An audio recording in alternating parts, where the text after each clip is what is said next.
भारत के हर गांव में एक कहानी होती है, लेकिन कुछ कहानियां सिर्फ सुनाई नहीं जाती, वो जी जाती हैं। ये कहानी है शिवगढ़ गांव की, जहां एक हवेली आज भी सांस लेती है और जहां एक माँ का दर्द आज भी जिंदा है। पहाड़ों के बीच बसा एक शांत गांव, जहां के लोग बहुत सरल और सादे थे। लेकिन गांव के पूरब में थी एक जगह, नीलगिरी हवेली, जहां जाने से लोग डरते थे। शाम के समय दो दोस्त घर को जा रहे थे।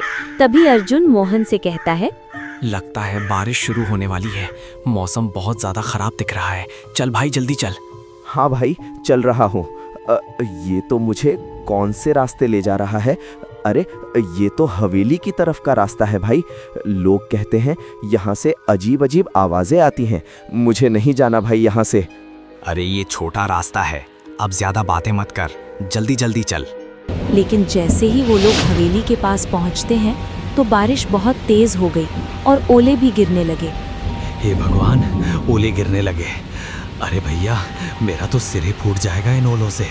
हाँ, अरे जल्दी कोई छत ढूंढो। अरे मोहन देख, सामने वो हवेली है ना, इसमें चलते हैं, चल। अरे नहीं नहीं भैया, उस हवेली में मत जा। अरे तुझे रुकना है तो रुक, लेकिन मैं तो जा रहा हूँ अंदर। मुझे चोट खाने का कोई शौक नहीं है, समझा? और फिर दोनों उस हवेली के अंदर चले जाते हैं। उन्होंने नजर घुमाकर हवेली को देखा। हवेली इतनी पुरानी थी जितना पुराना गांव, लेकिन इतनी पुरानी होने के बावजूद वो जर्जर नहीं थी, लेकिन हाँ, डरावनी जरूर थी। अरे यार, ये बारिश के चक्कर में हम कहाँ आकर रुक गए। जल्दी बारिश रुके तो हम यहाँ से भागें। अरे भाई, तूने कुछ सुना? ये आवाज किसकी है? कौन सी आवाज? ए भाई मजाक मत कर यार। कौन आ गया? ये कौन आ गया? ये कौन आ गया? वो लोग बहुत ज्यादा डर गए। उन लोगों ने डर डर के जहां से आवाज आ रही थी वहां पर देखा तो हवेली के एक कोने में अजीब सी बुढ़िया बैठी थी, जिसके सफेद बाल खुले हुए थे और वो कुछ बड़बड़ा रही थी। दोनों डर से कांप उठे और फौरन वहां से बाहर भागे। बाहर अभी भी ओले गिर रहे थे, लेकिन इस बार वो ओलों की चोट खाते हुए अपने घर की तरफ भाग गए। हे भैया राम, हे भैया, लोग सही कहते हैं मोहन। अरे वहाँ कुछ है भैया। आज तो हमने दर्शन भी कर लिए। वो चेहरा, वो आवाज कितने दर्दनाक थे। हे भैया, मैं तो कसम खाता हूँ, अब उस तरफ नहीं जाऊंगा भैया। कुछ दिन बाद एक बड़ी अजीब घटना हुई। गांव में 3 नए लोग पहुंचे। एक नौजवान जोड़े के साथ एक नौजवान लड़का। अरे भाई, आप लोग कौन हैं और इस गांव में कैसे आना हुआ? नमस्ते, मेरा नाम राज है। ये मेरी पत्नी रिया है और ये मेरे भाई हैं आदित्य। हम यहाँ अपनी हवेली को बेचने आए हैं, जो गांव के पूर्व दिशा में है। क्या हवेली? भैया, आप कौन सी हवेली की बात कर रहे हो? वो जो बरगद के पेड़ के पास वाली, वो वही ना? हाँ भाई, वही हवेली के बात कर रहा हूँ मैं। हमारे दादाजी की थी, अब हम उसे बेचना चाहते हैं। ये सुनकर मुखिया हैरान हो गया और गांव वालों की भीड़ जमा हो गई। सब फुसफुसाने लगे। तभी मुखिया संगीन होकर बोला, बेटा, वो हवेली आज भी गांव के डर का कारण है। रात में उस जगह से अजीब अजीब तरह की आवाजें आती हैं और कुछ दिन पहले तो गांव के 2 लोगों ने वहां एक बूढ़ी औरत को भी देखा है। गांव में ऐसी अफवाहें आम होती हैं सरपंच जी, हमने भी शहर में ऐसे किस्से खूब सुने हैं। अरे वाह, ये तो बहुत अच्छी बात है। मैं तो वहाँ की तस्वीरें इंस्टाग्राम पर डालूंगी। कौन डरता है भूत से? हम सब आज ही हवेली में जाकर देखेंगे और कल ही उसके कागज फाइनल कर लेंगे। अर्जुन और मोहन भी वहीं खड़े थे। दोनों की आंखों में डर था। उन लोगों की बातें सुनकर उनसे रहा नहीं गया। आखिर वो बोल ही पड़े, भाई साहब मत जाइए, हमने अपनी आंखों से देखा है उसे। वो औरत इंसान नहीं लगती। हाँ, उसके आंखें और चेहरा अजीब सा है और आवाज में दर्द सा था। उसके पास जाने से जान पे बनाती है। हाँ, बता रहा हूँ। अगर वो हवेली मेरी है तो मुझे ये देखना चाहिए ना कि उसमें क्या है। अब तो मुझे देखना होगा। ये कहकर वो तीनों हवेली की ओर बढ़े। जैसे ही वो हवेली के पास पहुंचे, सब ने उसे बहुत गौर से निहारा। हवेली पुरानी जरूर थी, लेकिन उसकी दीवारों पर एक अजीब किस्म की चमक थी। वाओ, ये हवेली तो किसी राजमहल जैसी लगती है। इतनी पुरानी होने के बाद भी कितनी चमक रही है। इतनी मजबूत दीवारें, कितनी भव्य है। ये हवेली अगर बेचेंगे तो करोड़ों मिलेंगे भाई। हम तो करोड़पति हो जाएंगे भाई। चलो चलो चलो अंदर चलते हैं, मैं तो इसका वीडियो बना रहा हूँ। जैसे ही वो अंदर घुसे, एक ठंडी हवा का झोंका आया, जैसे किसी ने उन्हें छुआ हो, लेकिन चारों ने नजरअंदाज किया।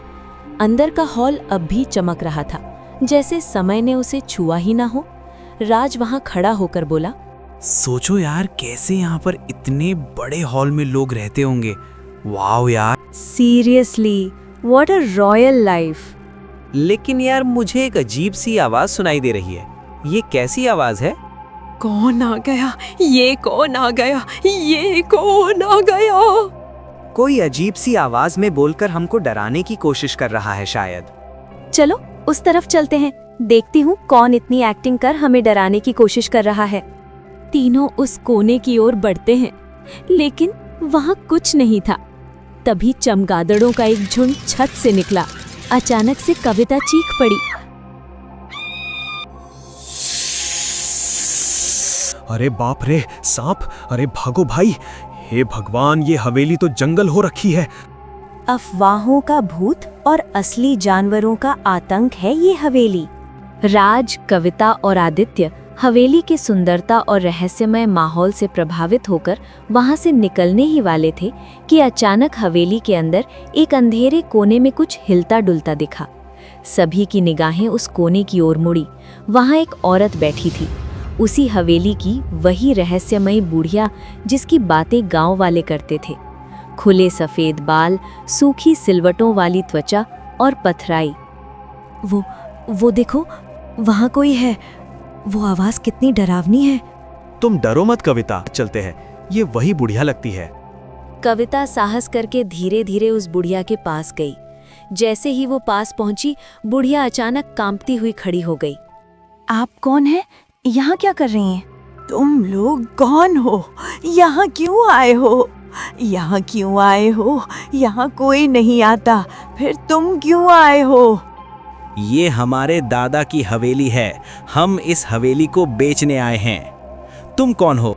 मैं यहाँ कितने सालों से रह रही हूँ, पर कोई भी मुझसे मिलने नहीं आया और भी लोग मुझे देखकर डर के भाग जाते हैं। मैं यहाँ कितने सालों से रहकर खजाने की रखवाली कर रही हूँ। क्या क्या कहा आपने? खजाना?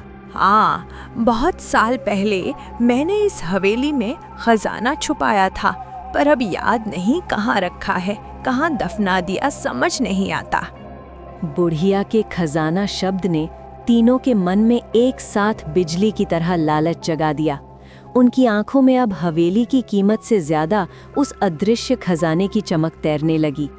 अगर ये खजाने की बात सच हुई तो हम करोड़पति बन सकते हैं भाई। और जब खजाना मिल जाए, इस बुढ़िया को यहाँ से निकाल फेंकेंगे। डराने के अलावा करती क्या है ये बुढ़िया? चलो खजाना खोजना शुरू करें। अम्मा, वो खजाना कहाँ है? अगर आप बता दोगे तो खोजना आसान हो जाएगा और हमारा टाइम भी वेस्ट नहीं होगा। क्या पता मुझे, अगर मुझे पता होता तो तुम लोगों से थोड़ा ना कहती मैं। वो सब लोग पूरी हवेली में खजाना ढूंढने लगे।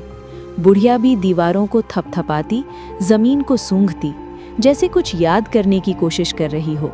लेकिन 5 घंटे तक पूरी हवेली छान मारने के बाद भी कुछ नहीं मिला। कितना टाइम हो गया है हमें उस खजाने को खोजते खोजते। अब तो रात होने वाली है यार, कुछ नहीं मिला। शायद ये औरत पागल है, हमारा टाइम वेस्ट कर दिया। हम कल फिर आएंगे, तब तक आप याद करने की कोशिश करना कि वो खजाना कहाँ है। वो तीनों लोग गांव लौट आए। गांव वालों को जब ये पता चला कि उन्होंने बुढ़िया से बात की और खजाने की भी बात सुनी, तो पूरा गांव बहुत चक्का रह गया। क्या तुमने उससे बात की? उसने सच में खजाने की बात कही? हम बरसों से डरते आए हैं उस हवेली से, और तुम लोग उस हवेली पर जाकर खजाना ढूंढ रहे हो। अगर सच में खजाना हुआ तो हम सबको फायदा होगा। फिर कल चलो हमारे साथ, अगर कोई खजाना मिला तो आप सभी को हिस्सा मिलेगा। गांव वाले पहले तो हिचकिचाए, लेकिन हिस्सा शब्द सुनकर उनकी आंखों में भी चमक आ गई।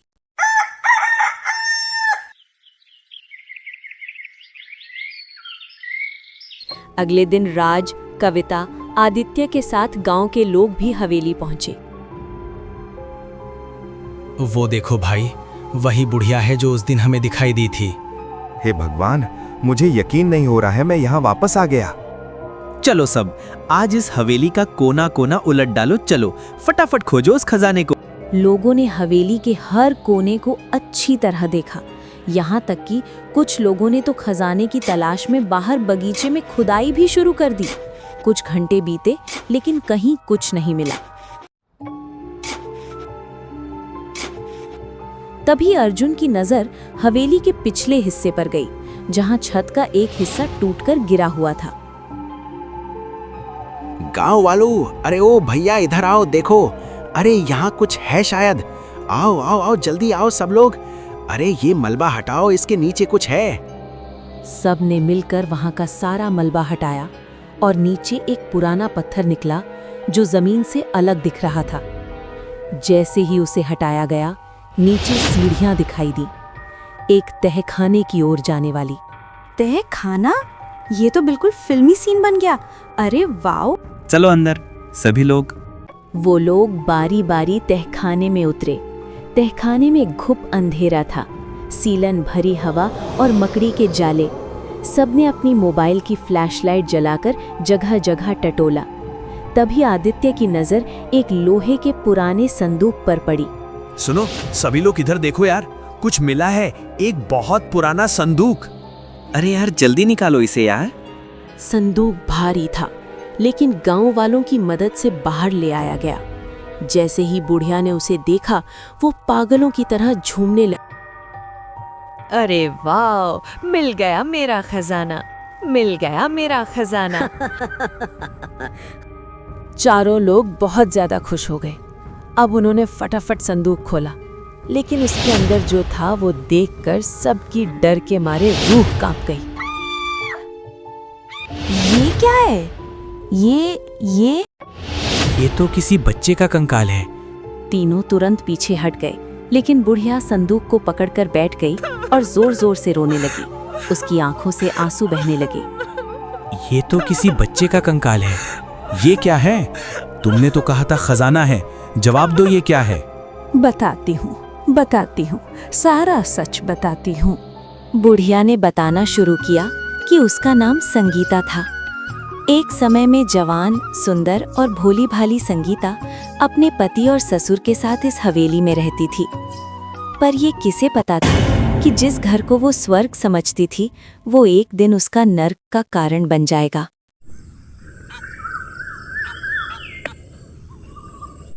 बाबूजी, वो आपकी बहू ना माँ बन गई। देखिए, बेटी हुई है, कितनी सुंदर है ना?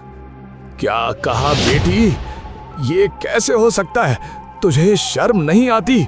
हाँ, हमारे खानदान में बेटी नहीं होती, हमें तो बस बेटा चाहिए था, बेटा।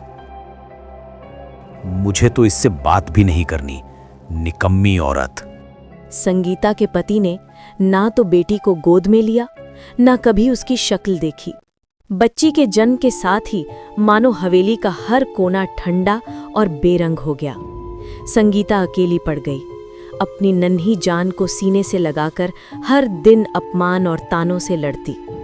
एक दिन संगीता का पति एक तांत्रिक बाबा के पास जाता है और उनसे कहता है, बाबा, मैं क्या करूं? मुझे बेटा चाहिए था, पर गलती से मेरी बेटी हो गई है। अब मुझे कोई उपाय बताओ। एक उपाय है, अपनी बेटी की बलि चढ़ाओ, रक्त की आग में पुत्र की राख से जन्म होगा। उसने बिना कुछ सोचे तांत्रिक की बात मान ली। एक रात हवेली के तहखाने में जहां अंधेरा रहता था, वहीं उसने अपनी ही बेटी की हत्या कर दी। उसके साथ उसका ससुर और नौकर भी थे। सबने देखा, लेकिन सब चुप थे। उधर संगीता की आंख खुली तो बच्ची को ना देखकर तड़प उठी। मेरी बच्ची कहाँ है? वो तो मेरे साथ थी। संगीता उसे हर जगह ढूंढते हुए आखिरकार तहखाने की ओर भागी और वहां का नजारा देख चीख पड़ी। नहीं, ये क्या कर लिया तुमने, मेरी बच्ची? संगीता अपने बच्चे को सामने खून से लथपथ देख पागल हो गई। उसके भीतर की मां जल उठी। उसी तहखाने में पड़ा एक बड़ा चाकू उठाया और एक एक करके सबको मौत के घाट उतार दिया। मेरी बच्ची के खून से कोई बेटा नहीं मिलेगा तुझे, सिर्फ अभिशाप लगेगा तुझे, सिर्फ अभिशाप। संगीता ने सभी को मौत के घाट उतार दिया। सब लोग मारे गए। संगीता वहीं तहखाने में अपनी मरी हुई बच्ची की लाश को सीने से लगाए घंटों बैठी रही, शायद कई दिन। और फिर एक दिन उसने उस नन्ही लाश को एक संदूक में बंद किया, जैसे वो कोई खजाना हो। फिर वो एक लोरी गाने लग गई। सो जा मेरी रानी बेटिया, सो जा, अब कोई तुझे नहीं छू सकता, ना ही मुझे कोई तुझे छीन सकता। तू है मेरा अनमोल खजाना है, तू है मेरे प्यारे बेटिया रानी। वक्त के साथ सब बदल गया। हवेली सुनसान हो गई और जब वो एक दिन ऊपर आई तो छत का एक हिस्सा गिर पड़ा। तहखाने का रास्ता हमेशा के लिए बंद हो गया। संगीता ऊपर रह गई और संदूक नीचे छुप गया। यादें धुंधली हो गई, पर उसका पागलपन वहीं रहा। संगीता की आंखों से आंसू झर रहे थे। सामने बैठे राज, कविता और आदित्य सब सन्न थे। एक खामोशी ने छाए हुए थे उस दर्द में, जैसे किसी ने उनकी जुबान छीन ली हो। आपने क्या कहा? क्या ये सच है? हाँ, ये मेरा खजाना है, मेरी बेटी, मेरी जान, मेरी दुनिया। पागल औरत, ये खजाना है, हड्डियां और सड़ती यादें हैं। तभी अचानक से राज को बहुत ज्यादा गुस्सा आ जाता है। वो संदूक को लात मारकर दूर फेंक देता है। ये देखकर उस बुढ़िया को बहुत तेज गुस्सा आ गया। वो पागलों की तरह चिल्लाने लगी, नहीं, वो मेरी बच्ची है। तेरी हिम्मत भी कैसी हुई मेरी बच्ची को लात मारने की? वो पगलाई हुई औरत उसे संदूक को सर पर लेकर हवेली के अंदर की तरफ भागी। उसकी आवाज हवेली की दीवारों पर टकरा कर गूंज रही थी। मेरा खजाना, मेरी बेटी, मुझसे कोई नहीं छीन सकता। अरे अब बहुत हो गया। पागल औरत ने बच्चा बच्चा करके दिमाग खराब कर दिया है। इसको निकालो यहाँ से, फिर इस हवेली को बेच डालते हैं। हाँ यार, दिमाग खराब कर दिया इस पागल ने। खजाना तो निकला नहीं, अब हवेली बेचेंगे। चलो। सबने सोचा कि किसी भी तरह बुढ़िया को पकड़कर बाहर फेंक देंगे, लेकिन उन्हें नहीं पता था कि ये इतना भी आसान नहीं होगा। वो लोग हवेली के अंदर की तरफ जाते हैं तो अचानक राज चलते चलते एक गड्ढे में गिर जाता है जो कालीन से ढका था। राज, राज तुम कहाँ गए? ये सब क्या हो रहा है यहाँ पर? ये सब उस पागल औरत का जाल है। अरे भागो यहाँ से भैया, जल्दी भागो, अपने जान बचाओ। कविता एक कमरे में भागती है, लेकिन वहां का दरवाजा बंद हो जाता है और अंदर से चूहे निकल आते हैं। कविता जोर जोर से चीखने लगती है। उधर आदित्य जैसे तैसे भागता है, लेकिन गलियारे में फिसल जाता है क्योंकि फर्श पर तेल फैला हुआ था। बुढ़िया अपने बिछाए जालों से बहुत खुश थी, पर उसी समय गांव के और लोग भी वहां पहुंच गए। उन्होंने सब कुछ देखा और एक साथ मिलकर बुढ़िया को पकड़ने की कोशिश की। बस बहुत हो गया तुम्हारा, बहुत डर फैला दिया तुमने लोगों में। अब तुम्हें रुकना होगा। पकड़ो इस अम्मा को सभी लोग मिलकर। बहुत संघर्ष के बाद बुढ़िया को पकड़ लिया गया। राज उठ खड़ा हुआ और बोला, मैं पुलिस बुलाता हूँ। ये औरत पागल है, ये हमें मारना चाहती थी। अच्छे से पकड़ कर रखो इसको। पुलिस जल्द ही पहुंच गई। सर, हम तो ये हवेली बेचने आए थे। ये औरत हम पर हमला कर रही थी। पागल है सर ये, इसको जल्दी से पकड़ लो। हाँ, मैं पागल हूँ, लेकिन ये हवेली मेरी है, मेरे खून से सींची गई है। तुम लोग इसे अपना कहते हो, क्या सबूत है तुम्हारे पास? पुलिस को बुढ़िया की बात सही लगी, इसीलिए उन्होंने उनसे कागज मांगे, सबूत मांगे, लेकिन चारों लोगों के पास कुछ नहीं था, ना कोई दस्तावेज, ना कोई अधिकार। गांव वाले भी अब शंका से भर उठे। अच्छा तो फिर एक बात ये बताओ राज कि इस हवेली का इतिहास क्या है? वो हम तो बस अरे वो क्या कर रहा है? हैं? हमें फोन करके तूने बुलाया ना? लेकिन अब लग रहा है कि तेरा झूठ पकड़ में आ चुका है। अब चुपचाप सच बोल दे, वरना सीधे जेल ले जाएंगे तुझे। हमने हवेली पर कब्जा करने की कोशिश की थी ताकि उसे किसी फॉरेनर को बेचकर पैसे कमा सके। हाँ, हमें किसी ने यहाँ के बारे में बताया था, तो हमने सोचा कि गांव वालों को बेवकूफ़ बनाकर अपना काम निकाल लेंगे। आप सभी लोग हमें माफ कर दीजिए।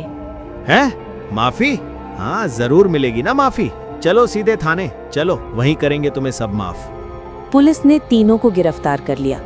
तभी अर्जुन आगे आया और उसने सबको देखा और फिर बोला, इतनी बड़ी कहानी हो गई, हमें आज पता चल रहा है। मुझे लगता है हमें इस बच्ची का अंतिम संस्कार करना चाहिए। ये बहुत ज़रूरी है भैया। सबने मिलकर उस मासूम बच्ची की अस्थियों का विधि पूर्वक अंतिम संस्कार किया। बुढ़िया फूट फूट कर रोती रही। उसकी सालों की पीड़ा अब बह रही थी। उसके बाद पुलिस ने बुढ़िया को एक मानसिक चिकित्सालय भेज दिया। उसकी याद में सभी गांव वालों ने उस हवेली को एक बालिका विद्यालय में बदल दिया। बाहर एक पट्टिका लगी जिस पर लिखा था संगीता कन्या विद्यालय, एक माँ की याद में। वीडियो पसंद आए तो लाइक कीजिए, सब्सक्राइब कीजिए और हमारे चैनल के साथ बने रहिए।